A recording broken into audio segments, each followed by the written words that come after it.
Welcome back. I am a little out of practice with some of these videos. I did take a bit of a 2-week break on reading or filming anything. I made an unplanned visit to go see family, and I don't typically read or get on my computer much when I'm with families. So I am back now reading books, and hopefully I can slow down a little and not read quite so many, but we'll see what happens. But welcome, and I hope you enjoy hearing me boringly go on about the books I read. Today I read You Should See Me in a Crown by Leah Johnson, and this was a fun, fluffy read, but super cliche. You have heard this story before. We follow Liz as she decides to run for prom queen in her prom-obsessed high school, even though she is not part of the popular and in crowd, and she wants to get the $10,000 scholarship so that she can go to the college of her dreams. You have probably heard this story so many times. It doesn't really bring much new to this type of genre. She is Black and queer, so if you want a story with some different representation that is feel good and very straightforward, yeah, go for this. But I'd only give it 3 stars. It's really nothing new. So I read another one very similar to You Should See Me in a Crown. It's The Henna Wars, and it follows our protagonist as she is in a competition in school and she finds love and she confronts her bully. It's a very tired storyline, I feel like. It does introduce interesting themes of cultural appropriation and has some queer representation. So if you're looking for that in a book, go for it. But I just found it a little bit trite and lacking nuance. Maybe I am just having a hard time with young adult fiction right now. So if you have any recommendations of good YA fiction that has a little more nuance, a little more depth, or is just really original and fun, please let me know, because I'm just bored by this. 3 stars, 2 stars, I don't know. It was fine. Perfectly fine. So I read One to Watch by Kate Stayman London, and this book follows our first plus-size bachelorette, is basically the premise. And it's fun and gossipy and enjoyable, very enjoyable. Was it profound or meaningful or gonna improve your life at all? No. Was some of it just corny and dumb? Yes. But it's kind of the equivalent of watching Keeping Up with the Kardashians or something. So, this one was fine. All right, so this one's gonna be a little hard to talk about. It's the book called Born Survivors by Wendy Holden, and this is an excellent book, 5 stars.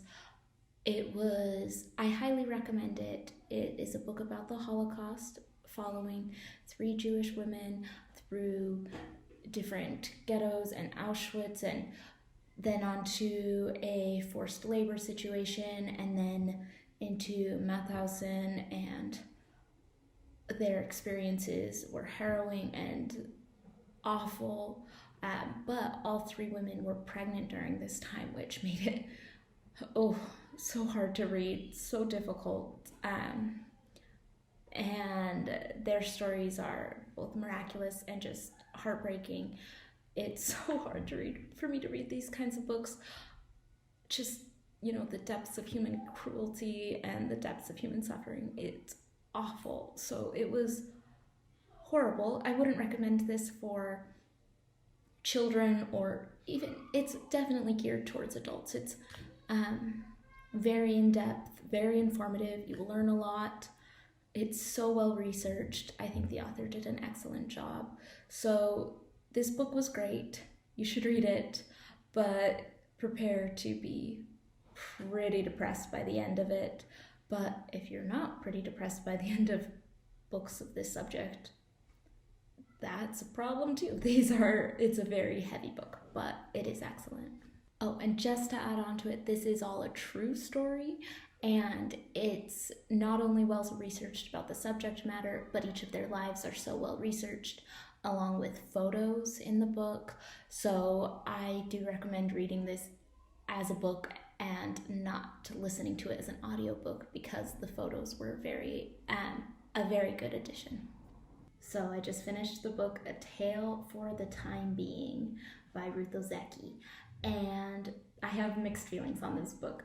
It follows Ruth, who lives on a small island, and one day a diary and some letters wash up, all wrapped up in plastic bags, and she starts reading the diary. And this is where I do not relate with Ruth at all, because she divides up the diary and only reads a little bit at a time, and I'm like, who doesn't just read a book all at once when they sit down? So maybe it's just me, because it seemed weird.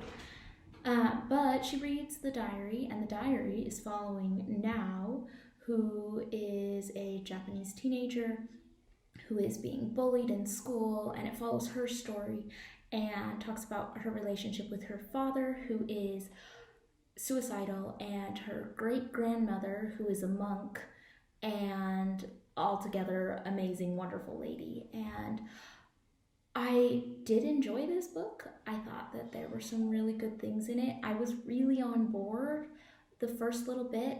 Nao's story is very compelling. You want to know what happens. You want to make sure she's okay.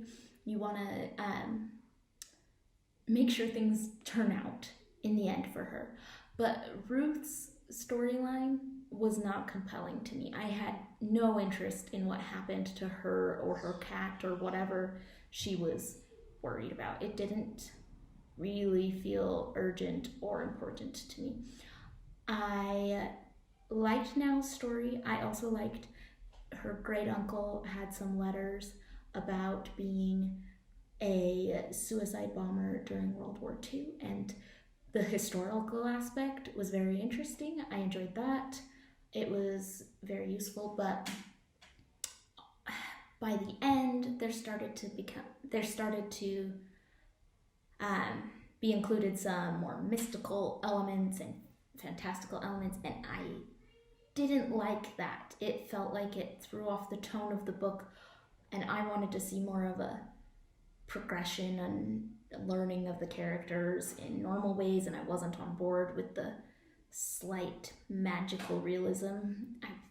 Maybe I should have researched the book more, but that wasn't working for me very well. So I give this about a 3 stars. It was compelling. I really wanted to know what happened. I really wanted to know about Nao. Didn't like the other storyline and thought the end was weird. So that is 6 books, if I'm counting right, for this wrap up.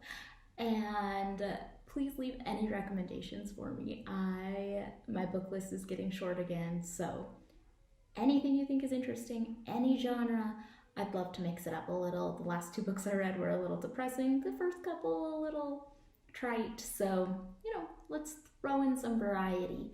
Thank you so much to Sydney for editing this video, and I really appreciate your help, Sid. Thanks.